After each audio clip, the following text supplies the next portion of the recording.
No muchas personas son conscientes de las contribuciones realizadas por varias sociedades secretas en la formación del mundo tal como lo conocemos hoy.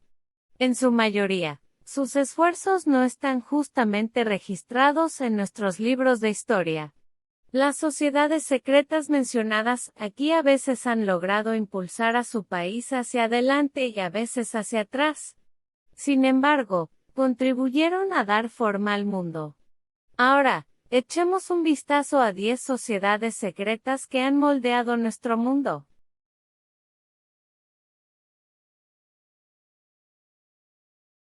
El Germanenorden, establecido en 1812, fue una sociedad nacida de su hostilidad hacia los judíos, y su creencia en la superioridad de la raza aria.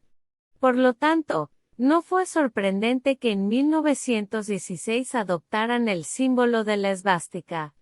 Reclutaron miembros basándose en pruebas de su ascendencia aria, como certificados de nacimiento, entre otras cosas, lo que era seguido por rituales de iniciación en los que los miembros debían vestirse como ninfas, caballeros, reyes, entre otros. El grupo se transformó en la Sociedad Thule en 1918, y ayudó en la lucha contra el comunismo. Posteriormente, se renombraron como el Partido de los Trabajadores Alemanes. En 1920, Adolf Hitler se hizo cargo de la sociedad y se aseguró de eliminar los rituales absurdos innecesarios.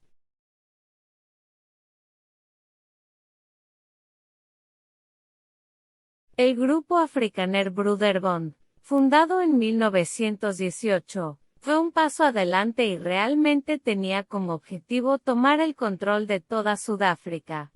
La membresía solo estaba abierta a hombres blancos mayores de 25 años que eran guiados por su nacionalismo afrikáner autoimpuesto y buscaban dominar la economía, la cultura y la política de Sudáfrica. Lograron influenciar tanto al Partido Nacional Reunido que irritaron al primer ministro, quien llamó al partido nada más que el Afrikaner Broederbond operando en público. Y comenzaron a controlar la Oficina de Asuntos Raciales de Sudáfrica en 1947. Su ascenso al poder fue asombroso, y casi todas las personas políticamente importantes eran miembros de la sociedad. Esto dio lugar a un dicho: el gobierno sudafricano hoy es el Broederbond y el Broederbond es el gobierno. Solo después de la elección de Nelson Mandela en 1994, la sociedad comenzó a declinar.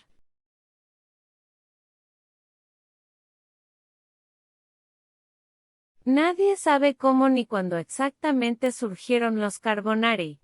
Sin embargo, según la especulación, su origen se remonta al momento en que el Congreso de Viena estaba decidiendo qué hacer con los territorios conquistados por Napoleón.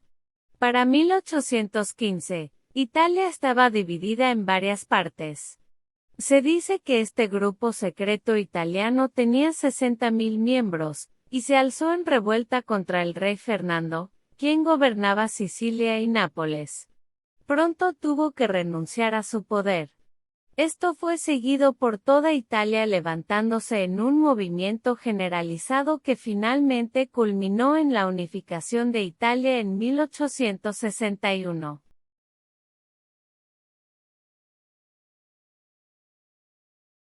La Trinitaria, o la Trinidad, fue fundada en julio de 1838 en la República Dominicana, que estaba bajo el dominio haitiano desde el año 1822. Los ciudadanos republicanos deseaban liberarse del yugo haitiano. Fue en medio de tales sentimientos que Juan Pablo Duarte surgió como líder nacional y fundó la Trinitaria.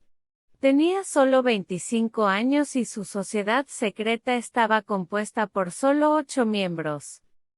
La sociedad tenía como objetivo difundir el sentimiento nacional y lograr la independencia.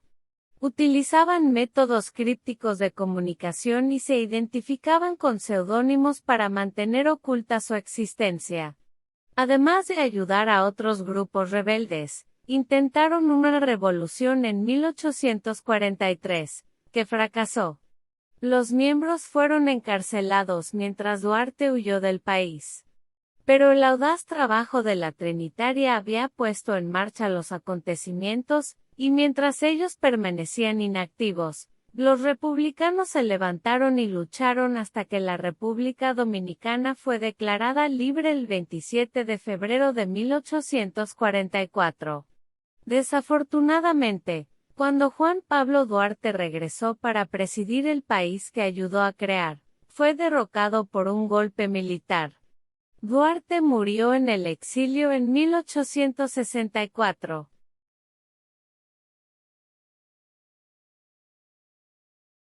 La Liga Hawaiana fue formada por 200 europeos y estadounidenses adinerados descontentos con el gobernante hawaiano, el rey Kalakaua. Alegaron que el rey era demasiado extravagante, por lo que idearon un plan para derrocar a la monarquía con el respaldo de hombres de negocios estadounidenses. En 1887, la sociedad secreta se estableció con una constitución escrita por Lorena Thurston, aunque desafortunadamente el documento no ha sobrevivido al paso del tiempo.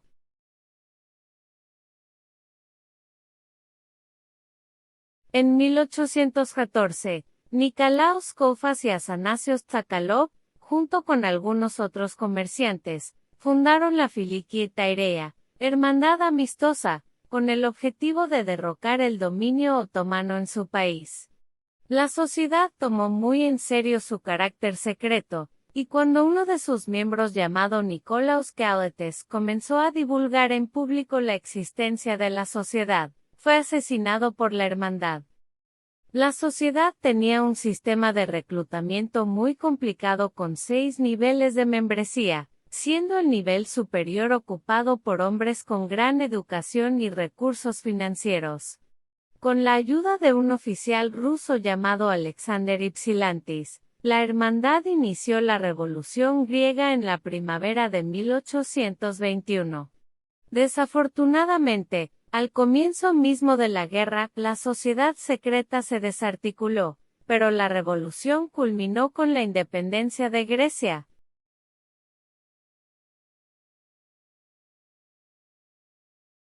El Katipunan surgió en Filipinas en 1892 con el objetivo de oponerse a la dominación española.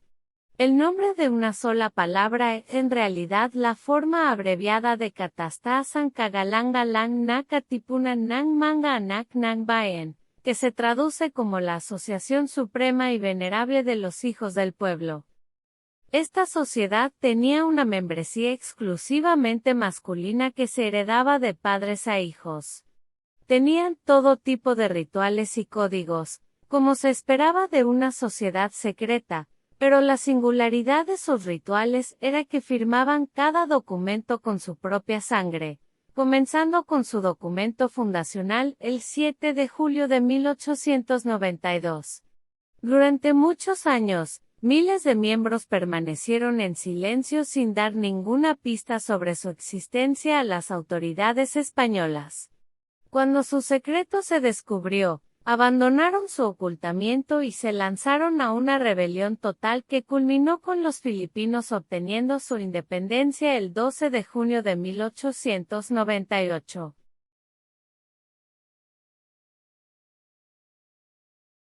James Stephens, junto con algunos otros compañeros, fundó la Hermandad Revolucionaria Irlandesa el Día de San Patricio en 1858.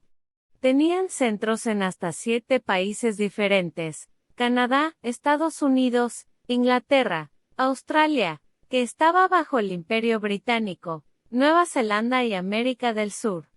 Cada centro tenía un coronel con 9 capitanes, 9 sargentos y 9 soldados rasos. Cada recluta solo conocía a su superior para mantener ocultas sus identidades. Para 1910, la hermandad tenía varios miembros irlandeses y bajo el liderazgo de Thomas Clark se alzaron en revuelta en 1916, ahora conocida como el Levantamiento de Pascua. Sin embargo, la revuelta fracasó. Unos años después, Blair lideró la guerra anglo-irlandesa que eventualmente llevó a la creación del Estado Libre de Irlanda en 1921.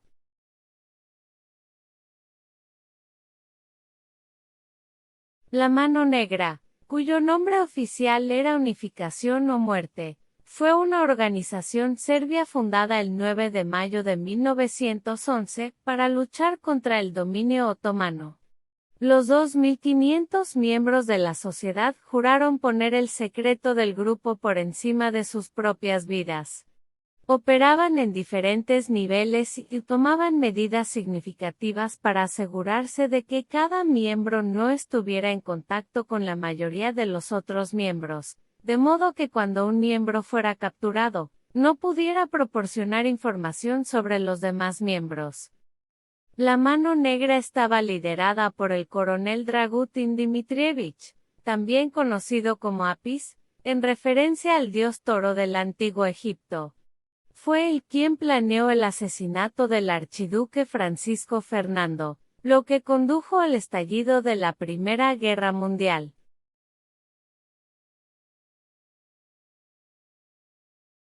La sociedad fue fundada por 6 oficiales militares y amigos cuyos objetivos, inicialmente, eran bastante vagos y diferentes entre sí. Cuando murió el zar ruso, la Unión, bajo el liderazgo de Pavel Pestel, organizó el levantamiento decembrista de 1825 para evitar que sus descendientes tomaran el poder. El levantamiento vio a unos 3.000 rusos intentando usurpar al zar Nicolás I en su primer día en el poder, lo que fracasó y tuvo consecuencias desastrosas como la censura de la prensa y la educación, la creación de redes de espionaje, entre otras cosas. Sin embargo, este levantamiento fue responsable de sembrar las semillas para la próxima revolución, 100 años después en 1917. Cuando cayó el Imperio ruso.